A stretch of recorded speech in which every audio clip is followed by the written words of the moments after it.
Buenos días a todos y todas. Antes de comenzar, me gustaría dar las gracias por la acogida que has tenido esta formación. La verdad que no esperábamos tantas inscripciones. También me gustaría dar las gracias a Rafael y Juan Manuel, así como a sus empresas, sin los cuales este webinar sería mucho menos interesante. El contenido que os he expuesto brevemente con el marco normativo, en segundo lugar las inspecciones en instalaciones eléctricas en zonas ATE, en tercer lugar las inspecciones según la norma UNEEN 60.079-17 y por último la documentación necesaria para realizar este tipo de inspecciones. Comenzando con el marco normativo, decir que en la seguridad en entornos ATE está implicada un importante abanico de normativas que abarca tanto el ámbito laboral como el industrial y el de la normalización.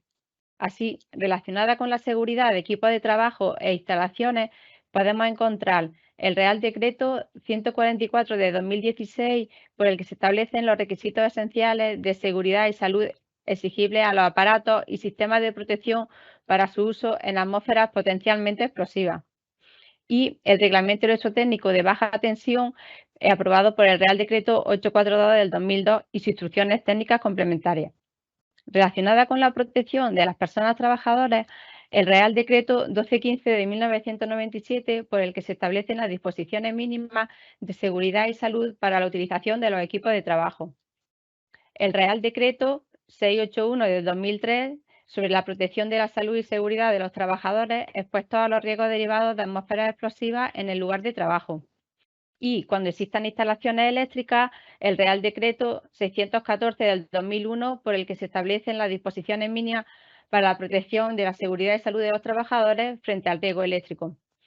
Y también normas UNE, normas técnicas, como veremos a continuación, y normativas específicas del sector de actividad de que se trate. Comenzando con el Real Decreto 681, el artículo 2 define atmósferas explosivas como la mezcla con el aire en condiciones atmosféricas de sustancias inflamables en forma de gases, vapores, niebla o polvo, en la que tras una ignición la combustión se propaga a la totalidad de la mezcla no quemada. Teniendo en cuenta esta definición, el riesgo de formación de una atmósfera explosiva eh, puede estar presente en multitud de tareas y procesos productivos, afectando a sectores de actividad de los más diversos. Por ejemplo, puede existir riesgo de explosión en la industria, como en la química, la farmacéutica, la petroquímica, del plástico, textil o aluminio, pero también en sectores como el agrícola, por la característica de los piensos, fertilizantes, cereales, etcétera, el de la madera por la formación de polvo de madera, la utilización de disolventes, o el de la alimentación por la presencia de cereales y derivados lácticos en polvo. De igual manera, puede haber riesgo de generación o presencia de atmósferas potencialmente explosivas en imprentas, zonas de pintado de talleres de automoción, estaciones de servicio, estaciones de tratamiento de residuos o zonas de producción y manipulación de polvos metálicos como el zinc. Una vez identificado el riesgo de formación de ATE y con objeto de garantizar la seguridad y salud de las personas expuestas al mismo, el empresario o empresaria deberá cumplir con lo dispuesto en el Real Decreto 681 del 2003. De acuerdo con el artículo 3 de este Real Decreto, la empresa deberá adoptar medidas de carácter técnico y/u organizativo, siguiendo un orden de prioridades y conforme a los principios básicos siguientes: impedir la formación de atmósferas explosivas o, cuando la naturaleza de la actividad no lo permita, evitar la emisión de atmósferas explosivas y atenuar los efectos perjudiciales que puedan derivarse de una explosión. Si no es viable evitar la presencia de sustancias inflamables y o evitar la mezcla de estas sustancias con el aire, existe la posibilidad de que se forme atmósfera explosiva y, por tanto, hay que evaluar el riesgo tal como indica el artículo 4 del Real Decreto 681 del 2003. Por tanto, cuando la acción preferente no sea posible, se evitará que comience la reacción de combustión, es decir, que la sustancia inflamable entre en contacto con una fuente de ignición que le proporcione la energía de activación necesaria. Para ello, es imprescindible garantizar que los equipos o instalaciones bien presentes en las áreas de riesgo, bien que se hayan introducido en las mismas para llevar a cabo determinadas tareas, sean adecuados para ser utilizados en zonas ATE. En este sentido, Se elegirán aquellos que cumplan con el Real Decreto 144 de 2016 y que establece en su anexo 1 los criterios que determinan la clasificación de aparatos y sistemas de protección en grupo 1 y en grupo 2. Los aparatos del grupo 1 son los destinados para su uso en minería subterránea y de superficie donde existe presencia de grisú y polvo combustible y se encuentra fuera del ámbito de aplicación del Real Decreto 681 del 2003 y también así lo indica la norma UNE en 60.079-17. Por tanto, esto no nos vamos a centrar en ello y nos vamos a centrar en los aparatos del grupo 2. Los aparatos del grupo 2 son destinados para su uso en el resto de actividades. Estos se clasifican en categoría 1, 2 y 3. La categoría 1 son aquellos aparatos diseñados y fabricados para ofrecer muy alta protección. Deben estar preparados para estar en funcionamiento en aquellos ambientes ATE donde exista presencia en aquellos ambientes donde exista presencia de atmósfera explosiva de forma constante o frecuente. Categoría 2 son aquellos aparatos que ofrecen una alta protección y deben estar preparados para estar en funcionamiento en un medio ambiente donde exista una atmósfera ATE probable, donde sea probable que exista esta atmósfera ATE. Y los aparatos y sistemas de protección de categoría 3 son aquellos que ofrecen una protección normal y deben estar en funcionamiento en aquellos ambientes donde la formación de atmósfera ATE sea infrecuente o de corta duración. Estos aparatos y sistemas de protección se instalarán o utilizarán de acuerdo con los criterios establecidos en el anexo 2B del Real Decreto 681 del 2003 en función de la clasificación de la zona ATE. Estos criterios tienen como finalidad que la utilización de los aparatos de la categoría indicada en cada una de las zonas para las que son apropiados garantice que dichos equipos no provoquen una atmósfera explosiva ni sean fuente de ignición efectiva. Así, los equipos de categoría 1 se deberán utilizar en aquellas zonas 0 para el caso de gases o 20 para el caso de polvo, pero también es factible utilizarlos para zonas 1, 21, 2 y 22. Los equipos de categoría 2 son aquellos que se pueden utilizar en zona 1, en el caso de atmósferas explosivas por presencia de gases, o 21 en el caso de polvo, pero igual que ocurre con la categoría superior, también es factible utilizarlo en aquellas zonas 2 y 22. Y por último, los equipos de categoría 3 solo se podrán utilizar en zonas 2 y 22. Perdón. En el caso de instalaciones y equipos eléctricos, perdón. En el caso de instalaciones y equipos eléctricos en emplazamientos con riesgo de incendio o explosión, estos deberán ser además conformes con las prescripciones particulares indicadas a tal efecto en la reglamentación electrotécnica, tal y como recoge el anexo 6, trabajo en emplazamientos con riesgo de incendio o explosión del Real Decreto 614 del 2001. Esta reglamentación electrotécnica podemos encontrarla en la ITC, Instrucción Técnica Complementaria de Baja Tensión 05 de Inspecciones y Verificaciones, y en la ITC BT 29, Prescripciones Particulares para las instalaciones eléctricas de los locales con riesgo de incendio y explosión del Real Decreto 842 del 2002. La ITC BT 29 indica que la selección e instalación de equipos eléctricos se realizará conforme a la norma UNE 60.079 en su parte 14, denominada Diseño, Elección y Realización de Instalaciones Eléctricas, y la inspección y mantenimiento de los mismos conforme a la norma UNE 60.079-17 de Inspección y Mantenimiento de Instalaciones Eléctricas. En este punto me gustaría puntualizar que, con carácter general, las normas técnicas no son de obligado cumplimiento, salvo en aquellos casos en que así se exija legalmente. En el caso concreto de las normas técnicas citadas, es preceptivo el cumplimiento de las mismas, ya que, como indico, así lo dispone la ITC BT 29 del Reglamento Electrotécnico de Baja Tensión. Centrándonos en inspecciones en instalaciones eléctricas en zonas ATE, como decía, el reglamento electrotécnico nos establece que las instalaciones eléctricas de baja tensión ubicadas en zonas ATE deben someterse a dos tipos de inspecciones.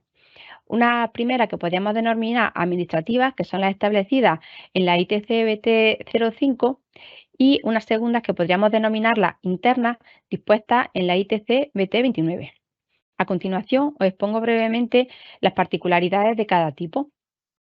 Respecto, perdón, respecto a las inspecciones administrativas, decir que las instalaciones de baja tensión situadas en locales con riesgo de incendio o explosión de clase 1, es decir, debido a la presencia de gases inflamables, una vez ejecutada y antes de su puesta en servicio, así como sus modificaciones o ampliaciones importantes, deben ser objeto de inspección.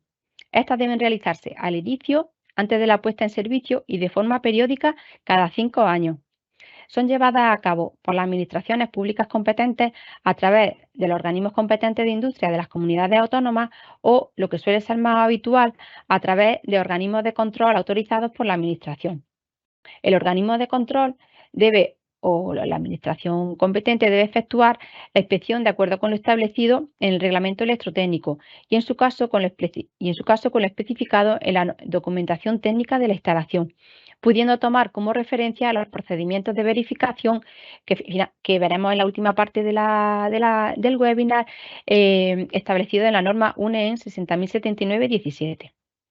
En estas inspecciones se comprueban aspectos tales como el tiempo de disparo de las protecciones frente a contacto indirecto de la instalación, la resistencia de puesta a tierra, el dimensionamiento de magnetotérmicos, etcétera, que son solo una parte de los requisitos especificados en la norma UNEN 60.079-17 para instalaciones eléctricas de baja tensión situadas en zonas ATE. Como resultado de la inspección, el órgano competente de industria de la comunidad autónoma o el organismo de control emite un certificado, pudiendo ser este favorable, condicionado o negativo, y en el que indica la relación de los defectos con su clasificación en muy grave, grave o leve. Las inspecciones establecidas en la ITC BT29, veis que os pongo ahí barra 60.079-17 porque son las que al final trataremos con más detalle. Estas inspecciones son inspecciones técnicas internas que debe realizar el empresario o la empresaria, bien con recursos propios, bien a través de la contratación de una empresa especializada en la materia. Su objetivo es verificar el estado de los equipos ATE y de la instalación eléctrica de baja tensión en los emplazamientos clasificados por presencia de atmósfera explosiva. Se desarrollan, como os decía, según lo establecido en la norma UNEN 60.079-17, tal como indica el apartado 6.1 Condiciones Generales de la ITC BT29. La periodicidad depende del tipo de inspección. Normalmente, máximo 3 años en inspecciones periódicas, aunque, bueno, como veremos después, dependiendo del tipo de inspección, puede ser no más de una semana. El resultado de la inspección se registra dejando constancia del estado del equipo. Una vez explicadas las diferencias más destacadas con las inspecciones administrativas, a continuación se van a exponer los aspectos más reseñables de las inspecciones en instalaciones eléctricas de baja tensión en emplazamientos ATE, según la norma UNEN 60.079-17. Vamos a empezar definiendo qué es una inspección. Es aquella acción que comprende una revisión cuidadosa de un elemento de la instalación llevada a cabo sin desmantelamiento o con desmantelamientos parciales cuando se requiera, complementada por medios tales como mediciones con el objeto de llevar a una conclusión fiable sobre la condición de un elemento. Esta es la definición que nos da la norma UNE 60.079-17. Atendiendo al grado de detalle y al tipo de inspección, podemos distinguir las siguientes inspecciones. Según el grado de inspección, estas pueden ser visuales, cercanas o detalladas. Una inspección de grado visual es aquella que identifica defectos que son evidentes a la vista, como pueden ser falta de tornillos, una envolvente dañada, etcétera, sin necesidad del uso de equipamiento de acceso o herramientas especiales. Una inspección de grado cercano comprende los puntos cubiertos mediante una inspección visual y además identifica aquellos defectos situados en zonas poco accesibles que solo son visibles con el uso de equipamiento de acceso como podría ser una escalera. Ejemplos de estos defectos serían la existencia de daño evidente en cables, falta de identificación del equipo, dispositivos de respiración y drenaje incorrectos. Por último, las inspecciones de grado detallado son aquellas que abarcan los elementos incluidos en las inspecciones anteriores y además determinan aquellos defectos como conexiones sueltas o juntas de estanqueidad incorrectas que solo son visibles con la apertura de la envolvente y con el uso de herramientas y equipos de ensayo. Según lo que os he indicado, las inspecciones de grado visual y cercano no requieren que se abra la envolvente del equipo, por lo que se pueden efectuar con el material en tensión, mientras que las detalladas requerirán del seccionamiento del material.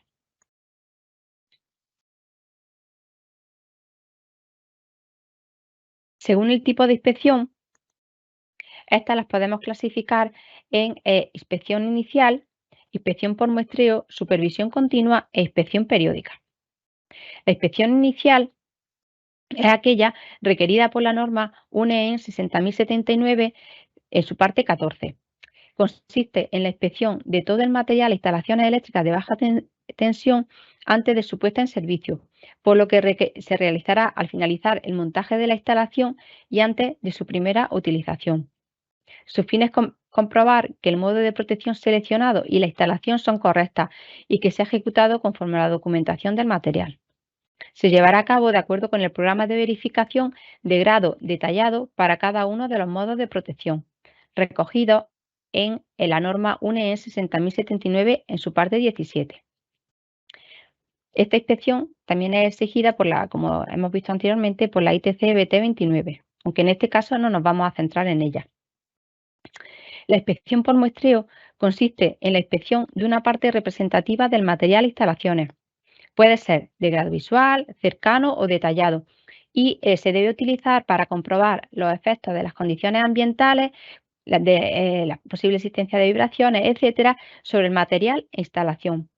En este caso, se debe definir el tamaño y composición de la muestra y la estrategia de inspección. El tamaño y composición de la muestra se deberá determinar teniendo en cuenta el objetivo de la inspección y su selección deberá estar basada en una valoración de la instalación. Por ejemplo, la zona, el modo de protección, antigüedad, localización, exposición a sustancias corrosivas, riesgo de daño, entre otros factores. La estrategia de inspección va a estar condicionada, en primer lugar, por características internas o propias del equipo del tipo de instalación, diferenciando entre instalación fija o equipo eléctrico móvil. Y en segundo lugar, por condicionantes que podríamos denominar externas como factores ambientales y condiciones de utilización. La supervisión continua consiste en la atención, verificación, servicio, cuidado y mantenimiento frecuente de la instalación eléctrica por personal cualificado que tenga experiencia en esa instalación en particular y en su entorno, así es como nos lo define la norma UNE 60079-17.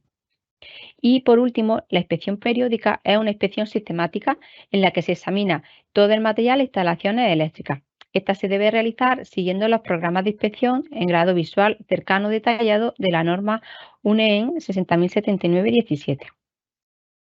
Como veis, os he marcado la supervisión continua y la inspección periódica porque son los dos tipos de inspecciones en los que nos vamos a centrar. La supervisión continua consiste en el control frecuente de la instalación por personal cualificado en supervisión continua durante el desarrollo habitual de su trabajo, por lo que resulta de utilidad cuando hay personal trabajando en esa instalación frecuentemente.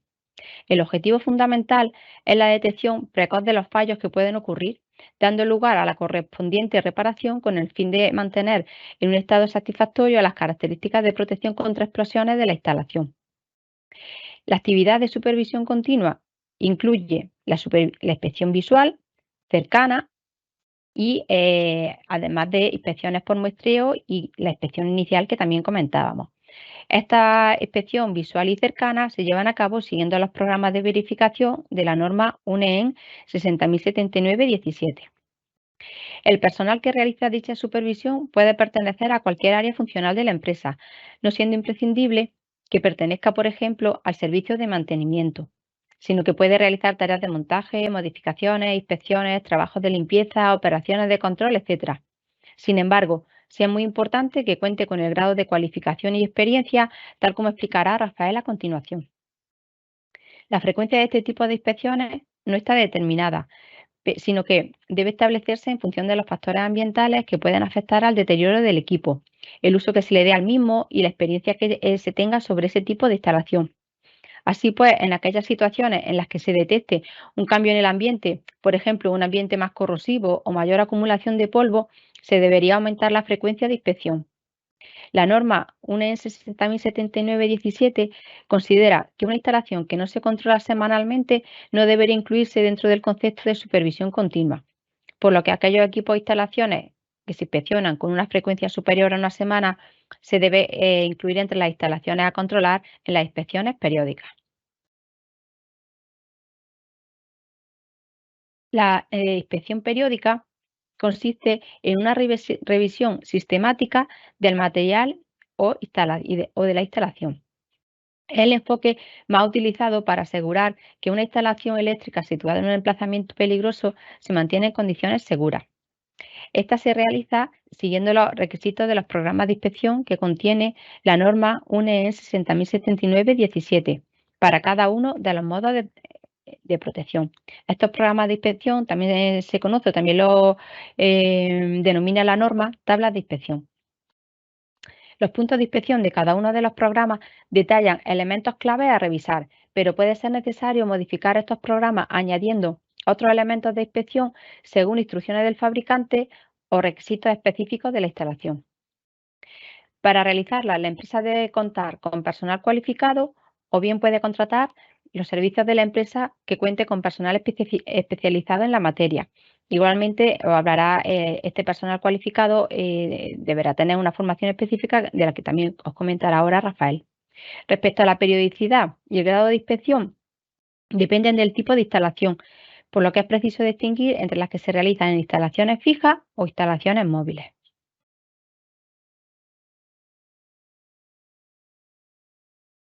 En relación con la documentación, la norma UNE 60079 en su parte 14 establece que toda instalación eléctrica debe poseer un expediente o dossier de verificación que demuestre que satisface los requisitos dispuestos en la norma en cuanto al diseño, selección de material, instalación por personal apropiado y cualquier otro requisito específico del lugar donde se ubique la instalación, en este caso los correspondientes a la inspección y mantenimiento de la instalación.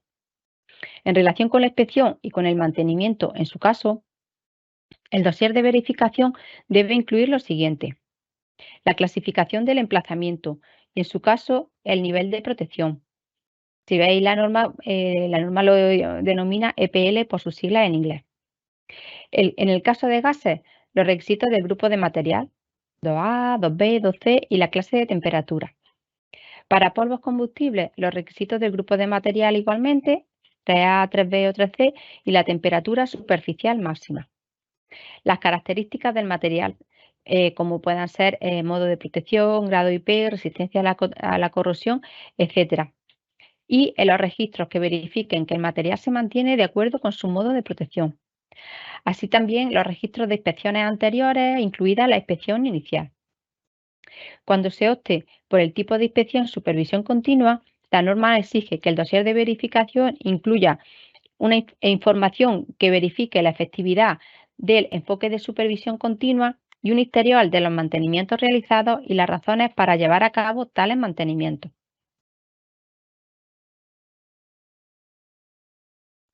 Y hasta aquí la parte mi ponencia. Muchas gracias por vuestra atención y paso la palabra a mi compañero Rafael.